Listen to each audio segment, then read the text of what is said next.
Welcome to this very special edition of the KJ Masterclass Live, the show which ensures that you profit from your time spent here with experts, either through their insights, information, or simply learning from them. And today we have Kirk Beck. He is an educator, author, U.S. Army veteran, and an engineer. Welcome to the show, Kirk. Great to be here, AJ. You are welcome. Welcome to the show. Welcome to India in this online form, Kirk. And I'm sure not just in India, but a lot of people across the globe will benefit from what we are going to talk about. We'll be talking about how one can reclaim constitutional rights. That's the thing you are working on, fighting for. So we'll talk about that. But before that, let's learn a bit about your journey, Kirk, so that people know who they are listening to and also can learn from your journey itself. Very good. Born in South Dakota 75 years ago. Reared in South Dakota for the first 20 years of my life. Went to South Dakota Tech, got a degree in engineering. Ended up in Colorado for a dozen years.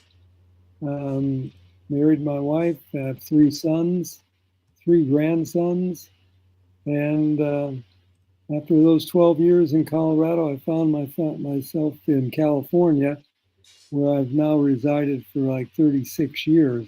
I've been an educator most of that time, educating in mathematics, but on occasion I've had the opportunity to teach civics. And through the years, I've really come to understand that there are certain things that all Americans should understand. Doesn't matter what your vocation in life is, you have a responsibility in this country to know the law. And most Americans are pretty dumbed down. They haven't studied it, they haven't been taught, and they've been pretty much of the mind, it's not that important. I'm happy, everything's going pretty well. Well, things aren't going that well. And it's important for more Americans to get on board. So I discovered the process, basically one time on a jury pool. And I was there, and I was listening to a defendant trying to defend himself, and he made a statement to the judge, and the judge reprimanded him. But the whole time he was sitting there, he was shaking his head very vociferously. So later on, I'm leaving out a lot of details, but later on I had an opportunity to talk with him. And I found out that indeed what I thought was going on was true. He wanted to have an attorney, but he didn't want to have the attorney represent him. He wanted the attorney to be basically a counselor, and it didn't work out because attorneys don't want to be counselors. Attorneys want to run the show, and that man ended up defending himself, and it didn't go well. But in the process, I was put in contact with Jack and Margie Flynn, and I've been working with them ever since, and I've learned a tremendous amount about what's going on in our court systems in the United States. It kind of brings us up to where we are right now. Now, I have a gift that I'd like to give to the audience at the end. I'll just tell, basically it's a template of an affidavit that we use. An affidavit is simply a statement of facts made before a notary that can be presented to the judge. The affidavit needs to be sent to the other party and giving them the opportunity to rebut it. If they don't rebut it, it can be very problematic to them. Now, when you start sending these affidavits out to government officials by name, I make a big distinction. There's a great difference between sending a letter to an agency and sending an affidavit to the agency's principal, the person who's responsible. Now, they're not used to getting affidavits like this, and they don't like them at all because it puts them on the spot. And I've used this now effectively in the last 6 years, 5 different times, in 5 different situations.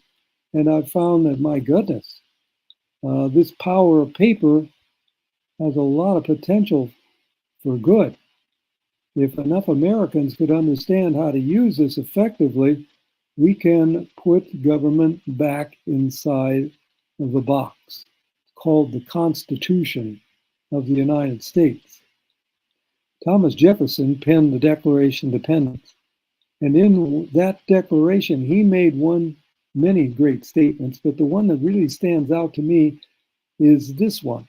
He writes, here he wrote, he, speaking of the king, has combined with others, speaking of Parliament and the colonial governors, he has combined with others to subject us to a jurisdiction foreign to our Constitution. Now, the Constitution you're talking about right there is not the United States Constitution, which came 11 years later. Subjected us to a Constitution which was basically the common law. And unacknowledged by our laws, giving his assent to their acts of pretended legislation. Wow, pretended legislation. What is he talking about? Well, we've come to understand that statutes are not laws in the United States unless they're constitutional. You can pass all kinds of statutes. But if the American people bring to the attention of those people who are passing and enforcing or interpreting those laws that, hey, it's a statute and it's legal to those people who want to submit themselves to it. However, if there's people who rebut the constitutionality of the statute, then it can largely have no effect upon those people at all. And I've been in court numerous times, most of the time because I'm a recidivist, AJ. I admit before the world, I'm a recidivist when it comes to rolling stops. And I don't know if you know about rolling stops in India, but here in the United States, they really want you to stop at a stop sign.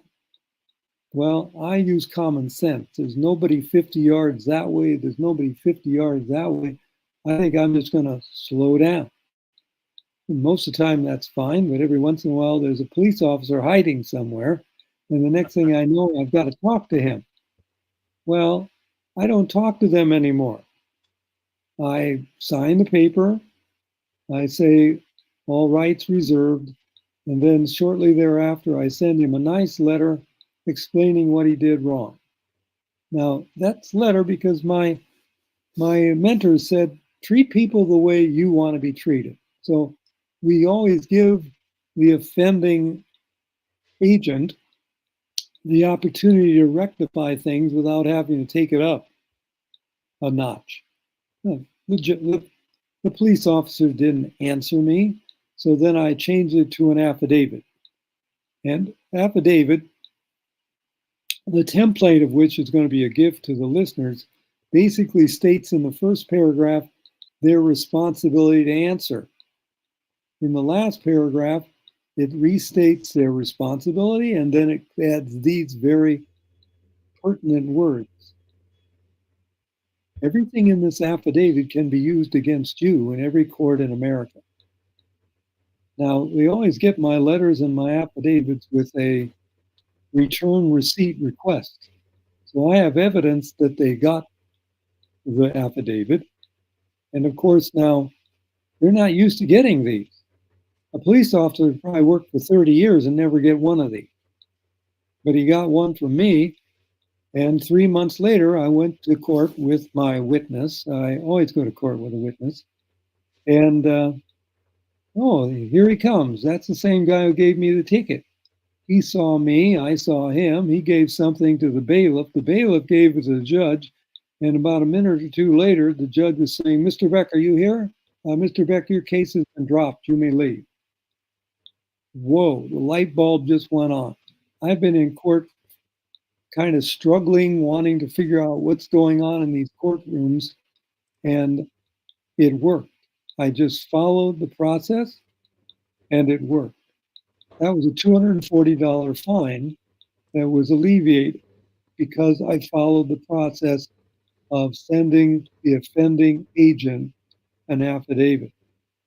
look, if I'm wrong, go ahead and tell me where I'm wrong. Otherwise, back off. And that's exactly what's been happening. We had during the COVID mess, we had we have a sheriff out here. A lot of people in the United States know that California is kind of wacko, but we have 40 some sheriffs out here that are pretty constitutional.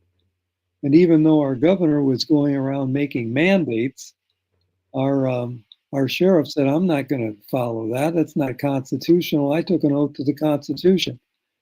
But we had a medical officer that was going around and telling all the restaurants they had to close down, and the majority of them did it. Well, we did our homework. Actually, a scientist out back east, David Martin, did the homework and basically let us know that they're not following the protocols for a mandate. They haven't set up a institutional review board. They just set a mandate. So they didn't follow the law. So we put an affidavit together and sent it to the chief medical officer. He didn't do anything. So we followed the process. Now we put that affidavit into a letter with another affidavit to the supervisor, basically saying, "Do you know you have a hireling down here who's not following federal laws?" Short story, within about 3 months, that guy was gone. He decided it better to move to Australia where he didn't have a job rather than face what was going to happen to him up here. So he's gone. Secondly, I went to Best Buy. I walked in there and they said, "You have to have a mask on." I said, "I don't need a mask on. I've done my study. I know the mask isn't going to protect me from anything. These viruses are extremely small." "Well, no, that doesn't matter. The law says you have to have a mask." I said, "No, it's a mandate, not a law." So I ended up having to sue Best Buy in court. People say, "Well, did you win?" Best Buy had to show up. That's good enough for me. Because if they have to show up for me, then they have to show up for you and you and you. And sure enough, within a couple of months, all the masks were gone with Best Buy. So there's a whole process of when you go to court. It's like a chess game. You make a move, they make a move. You learn from their move. Next time you know what they're going to do, so you anticipate their action and you present yourself even more of a formidable obstacle. So there's COVID 1 and 2. There's a traffic ticket. I have another one. I went to my, see, one of the things about common law that's beautiful, and it's very biblical in a sense too. If you have a problem with somebody, you don't wait for the problem to come to you. You present the problem to them so that they know there might be a problem. So what I've done with my police chief, my sheriff, and my highway patrol, since I like to travel in my car as opposed to drive a vehicle, all words have meanings. Our codes are specific. Driving is a privilege, and you use a vehicle to do it. Traveling is a right, and you have an automobile. Those words have specific meaning. Now, I always hasten to say, but there's still rules of the road. You're speeding, you cause an accident, you have to pay, you have to make due. If you're threatening people by the way you're traveling in your car, you can be taken to common law court. But just getting in my car and traveling over to the grocery store, I don't have to abide by all the commercial rules of commerce. It's all about the law. What is the real law? So I went to my assemblywoman and my state senator, and I asked them the question that I always ask anybody who's running for office or who's in office. And oddly, they never answered this question correctly. According to the Declaration of Independence, what is the chief purpose of government? Invariably, they always want to come up with to protect the people. No, that's not what Life, liberty, pursuit of happiness are those critical words. Here comes the rest, the next statement. That to secure these rights, governments are instituted among men. Stop right there. Your job when you go to the state capitol is to pass laws that are constitutional that protect my rights. You're not supposed to go up there and pass a bunch of statutes that trespass my rights. So 6 months later, she did. She's trying to pass a statute that's going to make my pastor, my priest, whatever, have a problem, become a felon for simply giving counsel to somebody who might have sexual dysphoria. Nobody's forcing the person into the counselor's room. They're coming on their own volition. And she wants to make that a criminal, a crime. Well, we sent her an affidavit, and sure enough, they pulled the law. Wow, pieces of paper have power. But AJ, my most effective win came about 6 years ago. I went to purchase a gun, and the background check came back with, you have a bench warrant. A bench warrant? Oh, South Dakota, 18 years earlier, I'm driving and I got involved in another one of those cases, but I didn't know anything about the power of paper back then. I just simply left and went back to California. Well, if you don't show up for court, they issue a bench warrant. Well, that bench warrant was getting pretty old, but nevertheless, it stopped me from getting a gun. So I didn't do anything about it immediately because I didn't know about the power of paper. But eventually, I put an affidavit in the mail and sent it to the presiding judge. Now, here's a key point. In common law, if there's no victim, there's no crime. Quite frankly, I say in all my years on this planet, I've never victimized anybody. And yeah, I haven't victimized anybody. Maybe I'm lucky, but I haven't victimized anybody. And the bottom line is, I put an affidavit as the presiding judge. He didn't do anything. So I put the affidavit in another envelope with another affidavit to the Chief Justice for the Supreme Court of the state of South Dakota. And within a couple of months, the bench warrant was removed. This is something that's 20 years old, but it's gone. So I briefly went through the 5 actions that I've taken personally. Now, in these cases, it's very much mostly defensive.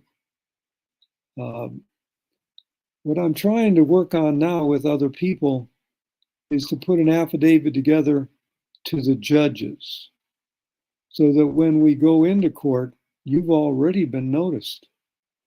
We're coming in here and we're demanding common law jurisdiction. We don't want your statutory stuff anymore. As long as we're not victimizing anybody, there's no reason why we should even be in the court. Positive law is where the government wants you to do something. Government should only be involved in protecting my rights and your rights from me if I do something wrong to you. And that's pretty much a quick overview of what we're doing and the success that we're having.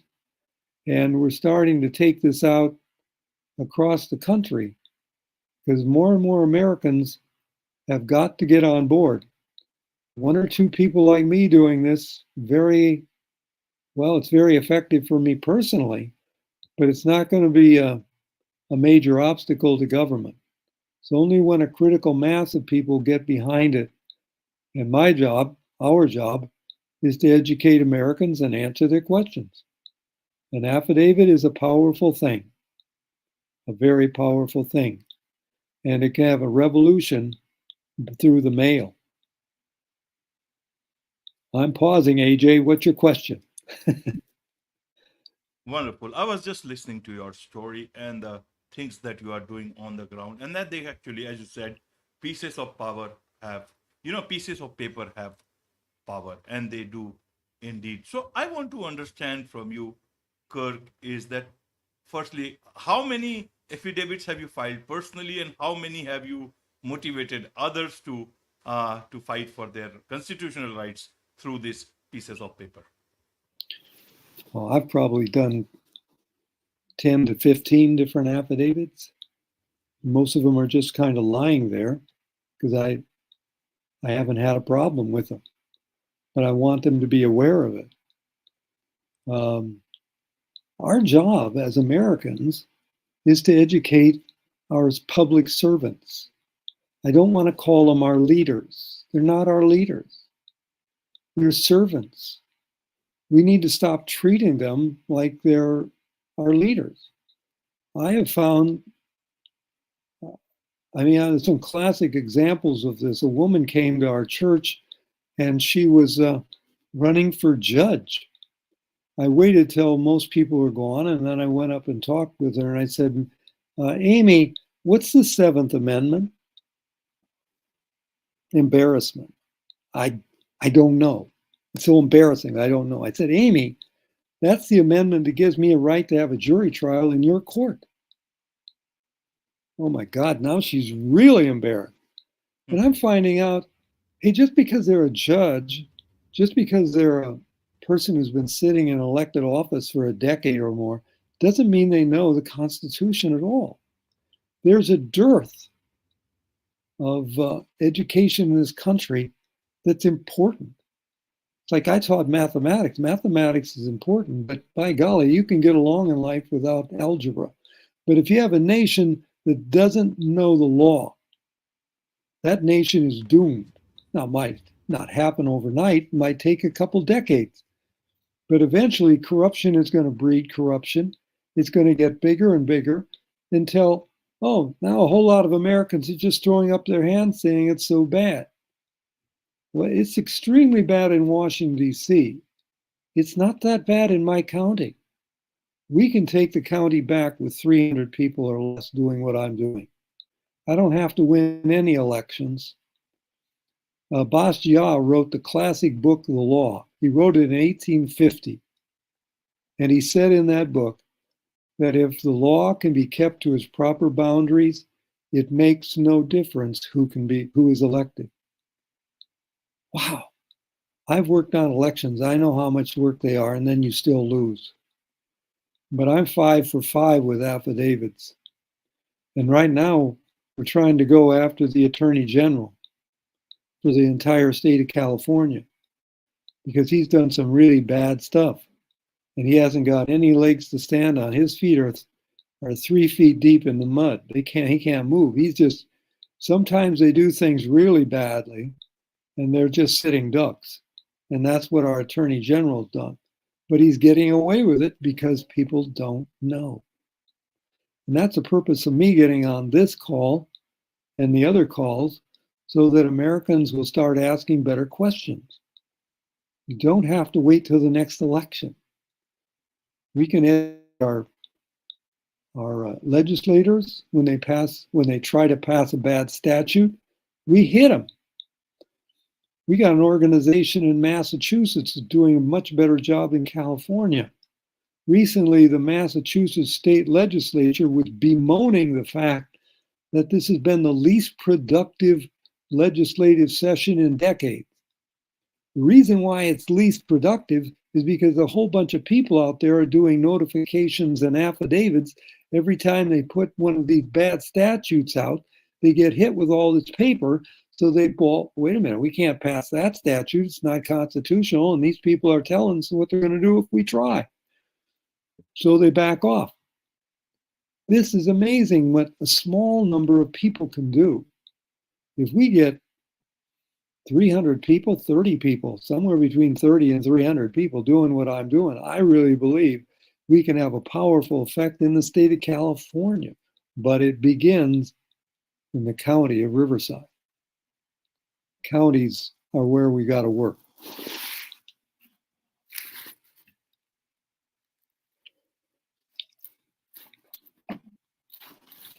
It's a long process, but it's a wonderful one. Boy, I meet some of the nicest people in the world, and it doesn't make any difference what color they are, as long as they love liberty, and they want to work for it. It's a it's a really a rich harvest of wonderful people who kind of know who they are. They're citizens of a republic. They're not servants of a democracy. There's a big difference between democracy and a republic. It's just words, AJ.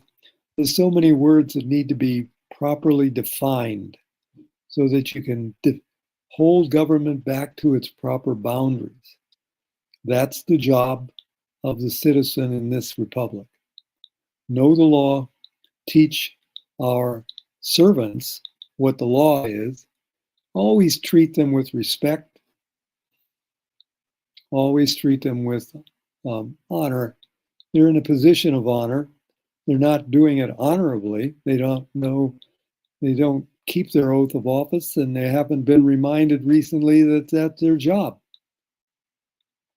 I had a judge one time who actually, I often tell people, I go to court in order to learn law. I learn law by doing law. I was in court. I had one of those rolling stops, and sometimes I do stupid things too, AJ.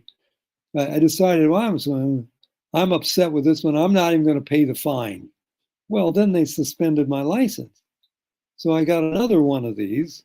Now, this was before I knew about the paper thing. But I'm in court defending myself, and I objected to something that the DA said. And the judge said, Mr. Beck, you're going to have to explain that. So I started explaining it, and he let me go for a while, but then he said, whoa, stop right there. Mr. Beck, you bring up some very valid points. Nevertheless, that's not why we're here today. You should have brought that up with a pre-trial motion. That's right. That's what my mentor just was telling me recently. If you're going to bring up the Constitution and your rights, then you bring them up in a pre-trial motion. You don't hit to the courtroom on the day that you're supposed to be in there because they're calling you in. No, if you want to bring that up, you have to bring it up before. And there is the judge telling me what to do the next time. So I lost that case, but I learned a very powerful thing, and it came from the mouth of a judge. I find people in different positions almost begging for the American people to stand up and do something. They want. I often say to some of my friends who don't think my sheriff is constitutional enough, I say to them, look, don't expect the sheriff to stick his neck out too far unless he knows we have his back. That's our job. Because if he knows we're behind him and we're helping him with these affidavits, he's going to get even more aggressive in doing what is right because he has the people behind him. And that's what our job is. Americans, they argue about their rights. I tell them with every right, there's a responsibility. And you have to grow up and help the government servants be good servants.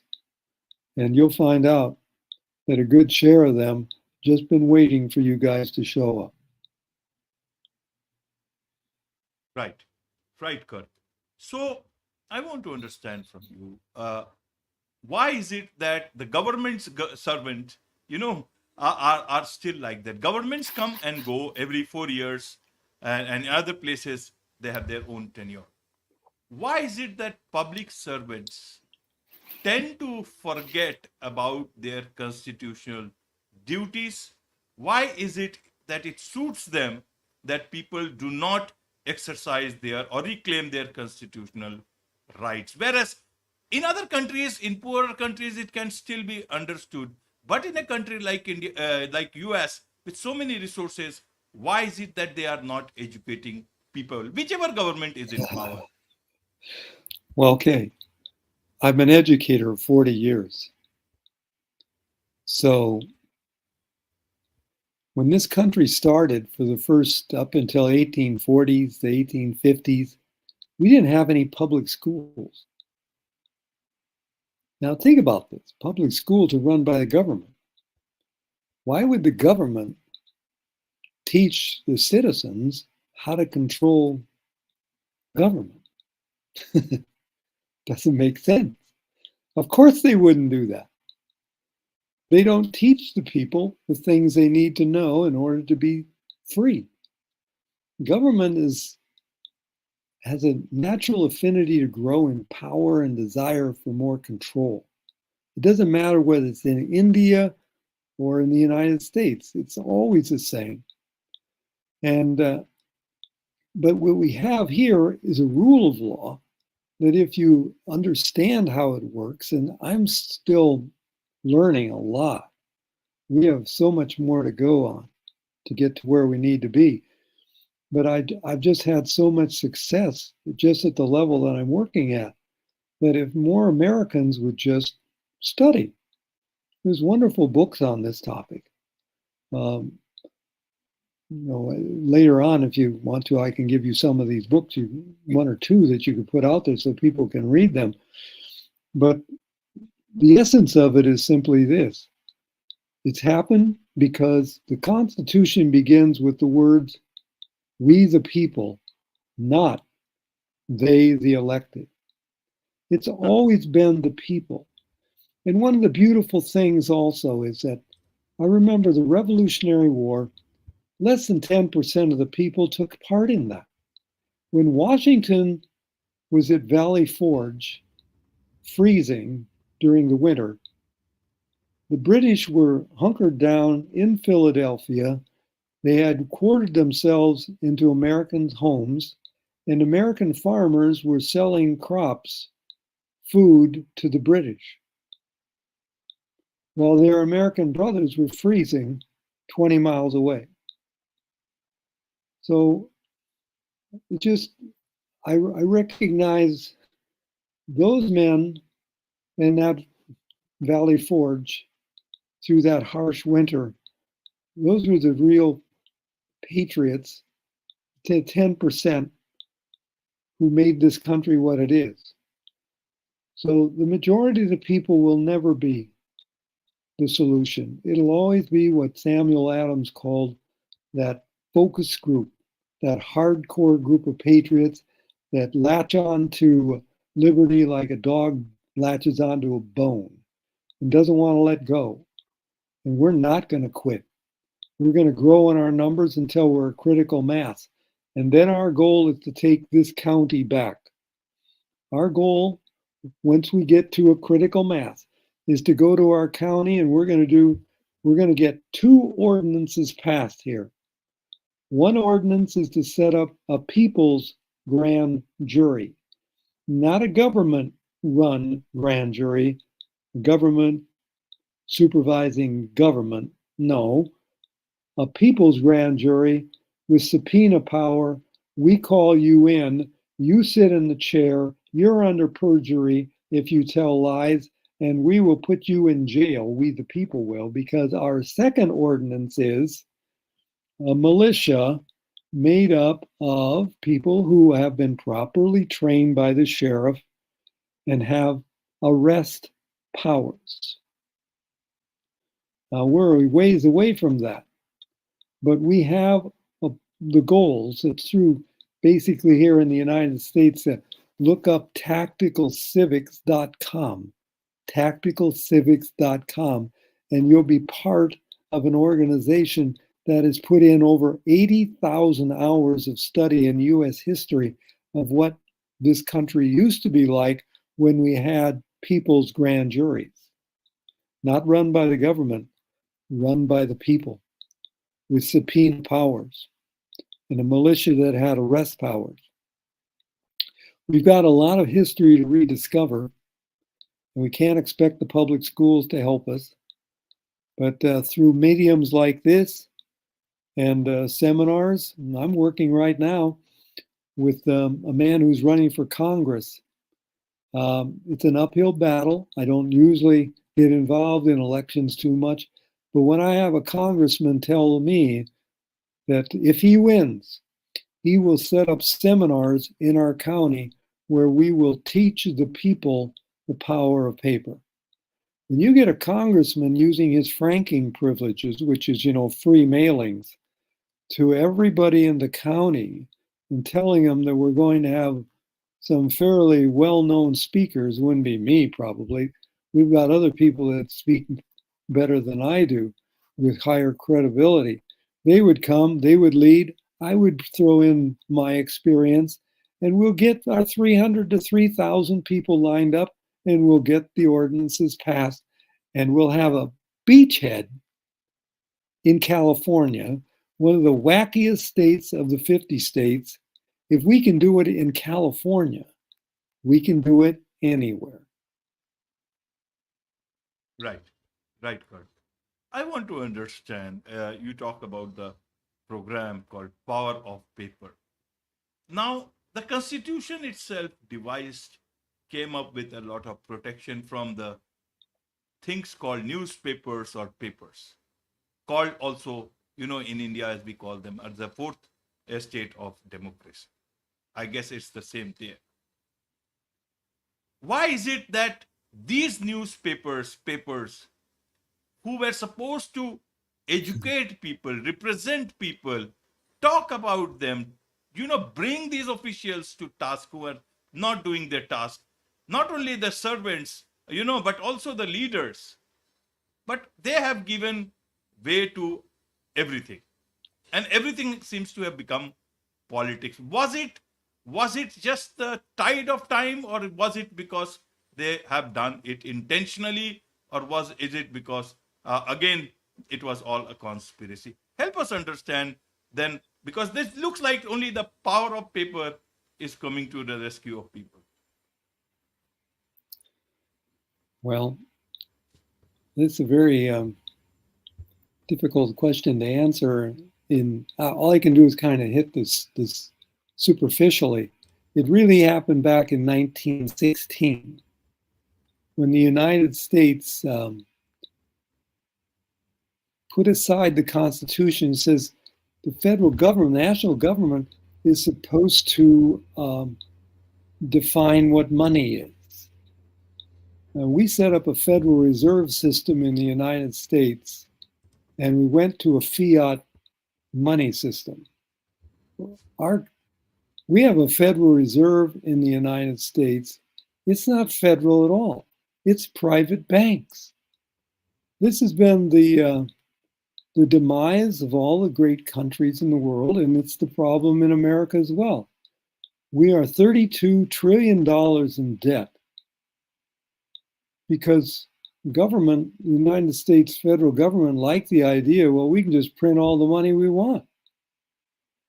And of course, the people who know how the system works have accumulated a greater and greater percentage of the wealth.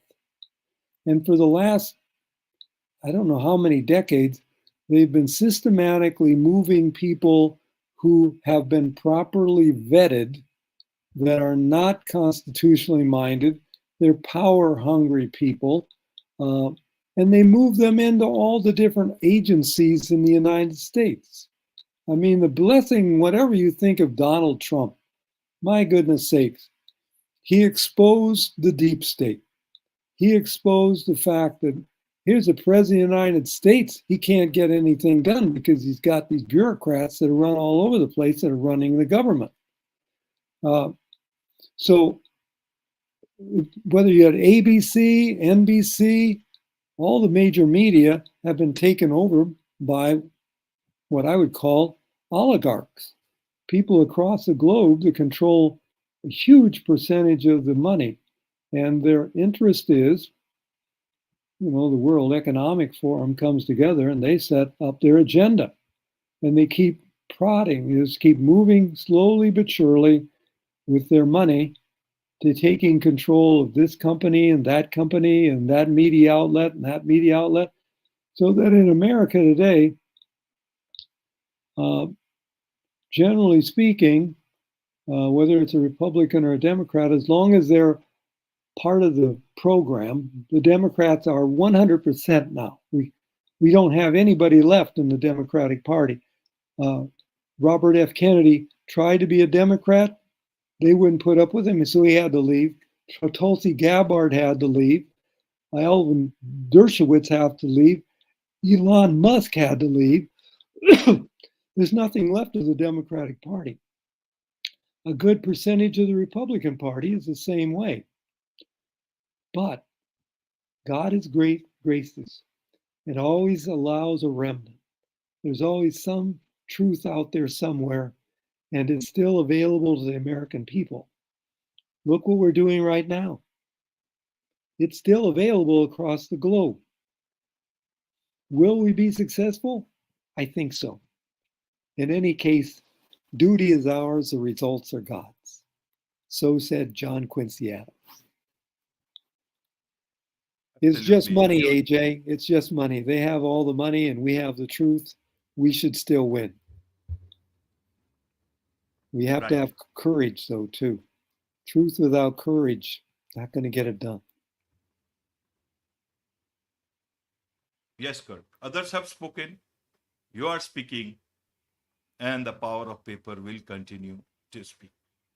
There is much to learn from you, Kirk, and I'm sure a lot of people would like to learn more from you, about the power of paper. So what is the best way for them to connect with you? Oh, very good. If you go to affidavitsecrets.com/KAJ, affidavit is singular, affidavit secrets is plural, .com/KAJ, you will get the free gift. The free gift is the template so that you can see there's an explanation. You can have a look at what we put together that basically leaves out the individual facts of the case that you're dealing with. But you at least can see what we use in order to kind of hog tie the public servant. You've got a responsibility to answer and you've got 30 days to do it. Otherwise, it can be used against you in law. So we give that to you. In addition, because if you're listening to this and you go through this process, we have a 50% discount on our offering, which is basically a course on the affidavit process. So this is what we have available. I'm going to say this also. I've written a book. Took me 7 years to write it. There were times where I'd go 3, 4, 5 months without writing a chapter. It's a fictional book, but it's all about law enforcement. And then in chapter 50, we have something called the power of paper. So we bring that into the book as well. I'm a man who's really, really opposed to violence. I dislike America's militarism of the United States. It seems like we're constantly involved in war, but war is a very money-making process to the people who know how to use it properly to their advantage. It's the one area where we count our losses in blood and we count our gain in money. And Americans have got to stop this. And the government will never stop it. We have to stop it. affidavitsecrets.com/KAJ. That's how you get in touch with me. Wonderful. With this, it's a wrap on this very special edition of the KJ Masterclass Live. Thank you so much indeed for joining us. Goodbye.